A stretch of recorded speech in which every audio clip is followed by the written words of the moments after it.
मधुबन के बाबा, मधुबन के बाबा मुरली वाले, आपका क्या कहना, आपका क्या कहना। ओम शांति। आज 18 मार्च 2022 के साकार मधुर महावाक्य हैं। आज मीठे मीठे बाप दादा बोले, मीठे बच्चे, माया की फॉगी बड़ी जबरदस्त है, उससे खबरदार रहना है। फॉगी में कभी भी मूंझना नहीं है। और आज मुरली का प्रश्न है, महावीर बच्चों ने कौन सा कर्तव्य किया है जिसका यादगार शास्त्रों में है। और उत्तर में बाबा कहते कि महावीर बच्चों ने मूर्छित को संजीवनी बूटी देकर सुरजीत किया है। इसका यादगार शास्त्रों में भी दिखाते हैं। तुम बच्चों को तरस पड़ना चाहिए, जो सर्विस करते करते बाप से वर्षा लेते लेते किसी भी कारण से बाप का हाथ छोड़कर चले गए। उन्हें पत्र लिखकर सुरजीत करो। पत्र लिखो कि तुम्हें क्या हुआ जो तुमने पढ़ाई छोड़ दी, बदनसीब क्यों बने। गिरते हुए को बचाना चाहिए। मुरली का गीत है, नयनहीन को राह दिखाओ। ओम शांति। यह गीत बहुत कॉमन गाते हैं। हे भगवान, अंधों की लाठी बनो, क्योंकि भक्ति मार्ग में ठोकरें बहुत खाते हैं, परंतु बाप को नहीं पाते। आत्मा कहती है, हे बाबा, मैं आपसे मिलने के लिए इस शरीर द्वारा बहुत ही भटकी। आपका रास्ता बहुत ही कठिन है। यह तो मनुष्य समझते हैं कि जन्म जन्मांतर हम भक्ति करते आए हैं। यह नहीं जानते कि हमको ज्ञान मिलना है, तब हम नयनहीन से सज्जे बनेंगे। भक्ति मार्ग का कायदा है भक्ति करना, धक्का खाना। आधा कल्प धक्के खाए हैं।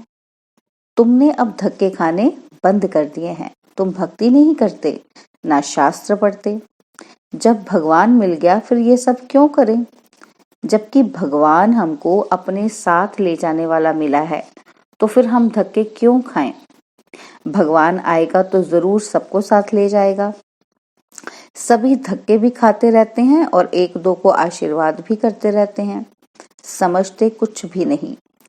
पोप साधु संत जो आते हैं उनके लिए समझते हैं, तो यह गुरु लोग हमको रास्ता बताएंगे भगवान से मिलने का। परंतु वो गुरु लोग खुद भी रास्ता नहीं जानते, तो फिर दिखाएंगे कैसे। आशीर्वाद देते हैं तो भी सिर्फ इतना कह देते हैं, भगवान को याद करो, राम राम कहो। जैसे रास्ते में कोई से पूछो फलाना स्थान कहाँ है, तो कहेंगे इस रास्ते से चले जाओ तो पहुंच जाएंगे। ऐसे नहीं कहेंगे कि साथ ले चलते हैं। तुमको रास्ता चाहिए वह बता देते हैं, परंतु साथ में कोई गाइड तो चाहिए ना। बिगर गाइड तो मूंझ पड़ेंगे। जैसे तुम भी एक दिन फॉगी के कारण जंगल में मूंझ पड़े थे। यह माया की फॉगी बड़ी जबरदस्त है। स्टीमर वालों को फॉगी के कारण रास्ता दिखाई नहीं देता, बड़ी खबरदारी रखते हैं, तो यह फिर है माया की फॉगी। कोई को रास्ते का पता ही नहीं पड़ता। जब तप तीर्थ आदि करते रहते हैं। जन्म जन्मांतर भगवान से मिलने के लिए भक्ति करते आए। अनेक प्रकार की मत भी मिलती है, जैसा संग वैसा रंग। हर जन्म में गुरु भी करना पड़े। अब तुम बच्चों को सतगुरु मिला है।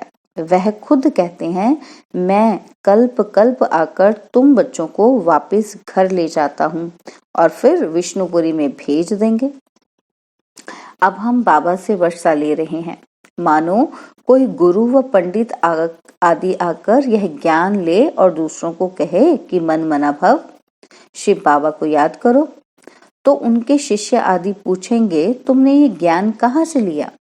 वह झट समझेंगे कि इसने दूसरा रास्ता ले लिया है। उनका दुकान खत्म हो जाएगा, मान्यता खत्म हो जाएगी। कहेंगे, तुमने ब्रह्मा कुमारियों से ज्ञान लिया है, तो हम क्यों ना बीके के पास जाएं। खुद लोग गुरु लोग भी कहते हैं कि सब जिज्ञासु हमको छोड़ देंगे, फिर हम कहाँ से खाएंगे। सारा धंधा खत्म हो जाएगा, सारा मान खत्म हो जाएगा। यहाँ तो 7 रोज भट्टी में रख फिर सब कुछ कराना पड़ेगा। रोटी पकाओ, यह करो, जैसे सन्यासी लोग भी कराते हैं, तो देह अभिमान टूट जाए तो फिर ऐसे का ठहरना बड़ा मुश्किल है। दूसरी बात, जो बाहर से आते हैं उनको पहले पहले बाप का परिचय देना है कि हम माता पिता से विश्व के मालिकपने का वर्षा ले रहे हैं। बाबा है विश्व का रचयिता। हमारी एम ऑब्जेक्ट है कि हमको नर से नारायण बनना है। तुमको भी दाखिल होना है तो रोज 8 रोज आकर पढ़ना पड़ेगा। बड़ी भारी मेहनत है, इतना अभिमान कोई तोड़ ना सके। ऐसे ऐसे आदमी जल्दी आ नहीं सकते। बाप समझाते हैं कि तुम भाई बहन हो, एक दो को समझा सकते हो। समझो कोई बच्चे हैं जो बहुत अच्छी सर्विस करते थे, बहुतों को समझाते थे, अब बाबा का हाथ छोड़ दिया है। अब यह तो तुम जानते हो कि शिव बाबा हमको पढ़ाते हैं ब्रह्मा द्वारा, डायरेक्ट तो नहीं पढ़ा सकते हैं। तो बाबा कहते हैं ब्रह्मा द्वारा स्थापना कराता हूँ, राजयोग सिखलाता हूँ। अगर कोई ने ब्रह्मा का हाथ छोड़ा तो गोया शिव का भी छोड़ा। विचार किया जाता है कि फलाने ने छोड़ा क्यों? नसीबदार बनने के बदले बदनसीब क्यों बने हो? तुम रूठे किससे? बहनों से रूठे होंगे। तुम जो इतना वर्षा लेने वाले थे, फिर क्या हुआ? क्या सिखलाने वाले बाप ने तुमको कुछ कहा जो पढ़ाई छोड़ दी और बदनसीब बन गए? बाबा भी पूछ सकते हैं कि तुमने राजयोग सीखना क्यों छोड़ा? तुम भी आश्चर्यवत बाबा का बनंती कथंती भगंती में आ गए, अपनी तकदीर को लकीर लगा दी। समय देख उनको लिखाना चाहिए। हो सकता है पत्र पढ़ने से फिर जग जाए। गिरते हुए को बचाना होता है। डूबने से किसको बचाया जाता है? तो आफरीन देते हैं, यह भी डूबने से बचाना है। ज्ञान की ही बातें हैं। लिखना चाहिए कि तुमने खिवैया का हाथ छोड़ा है तो डूब मरेंगे। तारू लोग यानी कि तैरने वाले लोग अपनी जान को जोखिम में रख दूसरों को बचाते हैं। कोई पूरा तारू नहीं होता तो खुद भी गुम हो जाता है। तुम भी कोई को डूबता हुआ देखते हो तो 10-20 चिट्ठियां लिखो। यह कोई इंसल्ट नहीं है। तुमने इतना समय हाथ पकड़ा, औरों को भी समझाया, फिर तुम कैसे डूब सकते हो? तुम प्रेम से लिखो, बहन जी तुम तो राजयोग सीख पार जाने वाली थी, अब तुम डूब रही हो। तरस पड़ता है तो बेचारे को बचावे, फिर कोई बचता है व नहीं, यह तो हुई उनकी तकदीर। और दूसरी बात यह है, जो प्रदर्शनी में ओपिनियन लिखकर देते हैं कि यहाँ नर से नारायण बनने का मार्ग बताया जाता है, यह राजयोग बहुत अच्छा है। बस लिखा, बाहर निकला तो भूल गया। इसलिए जो लिखते हैं उनकी पीछ करनी चाहिए कि तुमने यह ओपिनियन लिख कर दिया, परंतु क्या किया? ना अपना फायदा किया ना दूसरों का। पहली मुख्य बात है माता पिता की पहचान देनी है। इसलिए बाबा ने प्रश्नावली बनाई है, तो पूछो कि परमपिता परमात्मा से तुम्हारा क्या संबंध है, क्या वर्षा मिलता है, यह लिखना चाहिए। बाकी सारी प्रदर्शनी समझाए पिछाड़ी में लिखने से कोई फायदा नहीं। मुख्य बात है माता पिता का परिचय देना। अब समझा है तो लिखो, नहीं तो गोया कुछ नहीं समझा। हड्डी यानी कि जिगरी समझाकर फिर लिखाना चाहिए। बरोबर यह जगत अम्बा जगत पिता है, वह लिख दे कि बरोबर बाप से वर्षा मिलता है। यह लिख कर दे तब समझो कि तुमने कुछ सर्विस की है। फिर अगर ना आए तो चिट्ठी लिखनी है बरोबर यह जगत अम्बा और जगत पिता है, तो फिर वर्षा लेने क्यों नहीं आते? अचानक काल खा जाएगा। मेहनत करनी चाहिए। प्रदर्शनी की, उससे मुश्किल से 2-4 निकले तो फायदा क्या हुआ? बच्चों को पुरुषार्थ करना चाहिए। आना छोड़ दे तो चिट्ठी लिखनी चाहिए। तुम बेहद के बाप से वर्षा लेते थे, फिर माया ने तुमको पकड़ लिया है, प्रभु का तरफ छोड़ देते हो। यह तो तुम अपना पद भ्रष्ट कर देंगे। जो महावीर होगा वह झट संजीवनी बूटी देंगे। यह बेहोश हो गया, माया ने नाक से पकड़ लिया तो उनको बचावे। इतनी मेहनत करे तब कोटों में कोई निकले। जांच करनी पड़े कि यह सैपलिंग कैसा है। बच्चियां लिखती हैं कि हमारा गला घुट गया है, परंतु तुम जास्ती बातों में जाओ ही नहीं। पहली मुख्य बात समझाकर लिखाओ, फिर और बात। एक ही त्रिमूर्ति के चित्र पर पूरा समझाना है। निश्चय करते हो तो तुम्हारे माँ बाप हैं, इनसे वर्षा मिलना है। कोई कितना भी बूढ़ा हो, यह 2 अक्षर तो सबको समझा सकते हैं ना। अगर यह 2 अक्षर भी धारण नहीं होते तो बाबा समझ जाते हैं कि इनकी बुद्धि कहीं किचड़े में फंसी हुई है। मुख से ज्यादा नहीं बोलना है, सिर्फ बाबा और वर्षे को याद करो। वर्षा है विष्णुपुरी, जिसके तुम मालिक बनते हो। बाबा अति सहज कर समझाते हैं। अहिल्याएं कुब्जाएं कैसे भी हों, वर्षा पा सकती हैं, सिर्फ श्रीमत पर चलें। देही अभिमानी बनना तो सहज है, किसी को ग्रस्त व्यवहार नहीं है। अकेला है तो बहुत सर्विस कर सकते हैं। कोई कोई को देह अभिमान रहता है, मोह की रग टूटती नहीं है। देही अभिमानी शरीर में मोह नहीं रखेंगे। बाबा युक्ति बताते हैं, तुम अपने को आत्मा समझो। यह पुरानी दुनिया है, इनसे ममत्व मिटाना है। एक बाप को याद करना है। वर्षे को याद करने से रचता भी याद आ जाता है। कितनी कमाई है, खुद भी करो और औरों को भी कराओ। माँ बाप बच्चों को लायक बना देते हैं और फिर बच्चे का काम है कि बाप की संभाल करना। फिर माँ बाप छूटे। यहाँ बहुत है जिनकी रग जाती है। कोई को अपना बच्चा नहीं तो धर्म के बच्चे में मोह जाता है, फिर वह पद पा नहीं सकेंगे। सर्विस के बदले डिससर्विस करते हैं। प्रदर्शनी में मुख्य बात यह समझानी है, जो निश्चय हो जाए कि बरोबर यह हमारा पाप है। इनसे राजयोग द्वारा 21 जन्म का वर्षा मिलता है। नई दुनिया की रचना कैसे होती है, कैसे हम मालिक बनते हैं, यह है एम ऑब्जेक्ट। परंतु बच्चे पूरा समझाते नहीं हैं। तुम बच्चों को रात दिन खुशी रहनी चाहिए कि हम ईश्वरीय संतान हैं।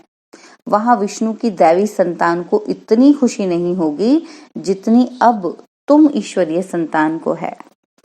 अभी तुम ईश्वरीय संतान बने हो, फिर तुम ही विष्णु की संतान बनेंगे, परंतु खुशी अभी है। देवताओं को ईश्वरीय संतान से ऊंचा नहीं कहेंगे, तो ईश्वरीय संतान को कितनी खुशी होनी चाहिए। परंतु यहाँ से बाहर निकलते ही माया बिल्कुल ही भुला देती है। तो समझो तकदीर में राजाई नहीं है, बहुत मेहनत करनी चाहिए। माया ऐसी है जो वहां का वहां ही थप्पड़ लगाकर भुला देती है। अच्छा, मीठे मीठे सिकिलते बच्चों प्रति माता पिता बाप दादा का याद प्यार और गुड मॉर्निंग। रूहानी बाप की रूहानी बच्चों को नमस्ते। हम रूहानी बच्चों की रूहानी बाप दादाजी को दिलवा जान सिकवा प्रेम से नमस्ते। ओम शांति। प्यारे बाबा, मीठे बाबा, मेरे बाबा, शुक्रिया बाबा, शुक्रिया बाबा, शुक्रिया बाबा। धारणा के लिए मुख्य सार है। पहला पॉइंट है, मोह की रग तोड़ इस पुरानी देह और दुनिया से ममत्व निकाल सर्विस में लग जाना है। बाप और वर्षे को याद कर कमाई जमा करनी है। मोह की सब रगें तोड़ इस पुरानी देह और दुनिया से ममत्व निकाल सर्विस में लग जाना है। बाप और वर्षे को याद कर कमाई जमा करनी है। और सेकंड पॉइंट है, अच्छा तैरने वाला बन सबको पार लगाने की सेवा करनी है। श्रीमत पर चलना है, बुद्धि किचड़े में नहीं लगानी है। और बाबा ने आज वरदान दिया, सर्व शक्तियों को अपने अधिकार में रख सहज सफलता प्राप्त करने वाले मास्टर सर्वशक्तिवान भव। सर्व शक्तियों को अपने अधिकार में रख सहज सफलता प्राप्त करने वाले मास्टर सर्वशक्तिमान भव। जितना जितना मास्टर सर्वशक्तिमान की सीट पर सेट होंगे, उतना ये सर्व शक्तियां ऑर्डर में रहेंगी। जैसे स्थूल कर्मेंद्रियां जिस समय जैसा ऑर्डर करते हो वैसे ऑर्डर से चलती हैं, ऐसे सूक्ष्म शक्तियां भी ऑर्डर पर चलने वाली हों। जब ये सर्व शक्तियां अभी से ऑर्डर पर होंगी तब अंत में सफलता प्राप्त कर सकेंगे, क्योंकि जहां सर्व शक्तियां हैं वहां सफलता जन्म सिद्ध अधिकार है। स्लोगन है, आकारी और निराकारी स्थिति में सहज स्थित होना है तो निरहंकारी बनो। आकारी और निराकारी स्थिति में सहज स्थित होना है तो निरहंकारी बनो। ओम शांति। आज ज्ञान अनमोल ज्ञान रत्न दादियों की पुरानी डायरी से सुनेंगे। तो लिखा है, वास्तव में याद का रूप क्या है? पिता सम दिव्य कर्तव्य में तत्पर रहना। परमात्मा की याद में रहते हैं, वे किस द्वारा दिखाई पड़ेगा? जैसे देखो, बच्चा है, जब वह अपने पिता का फुटस्टेप ले खुद भी कार्य करने में तत्पर रहता है, वही पिता की याद का रूप है। क्योंकि पिता अपने बच्चों को फरमान बरदार देख बहुत हर्षित होता है कि यह मेरा बच्चा बिल्कुल सुपात्र है, जो मेरे सिवाय मेरे घर की परवरिश करता है। वैसे जो दैवी वत्स अपने दैवी माता पिता सम दिव्य कर्तव्य करने में तत्पर हैं, वही याद का ओरिजिनल रूप है। जिस स्वस्वरूप में माता पिता स्थित रहते हैं, उस ही स्वस्वरूप में बालक भी स्थित रहने से दोनों की तार आकर कनेक्ट होती है और पिता पास शीघ्र ही जाए पहुंचते हैं। पिता भी कहता है कि ऐसे वत्स मेरे से मिले ही पड़े हैं, अर्थात वह साक्षात मेरा ही स्वरूप है। इस रीति अंतर्मुक्ता में रह साइलेंस से परमात्मा को भी समीप खींच लेते हैं। अच्छा, ओम शांति। और अब यह एक बहुत अच्छी वीडियो भी जरूर देखें।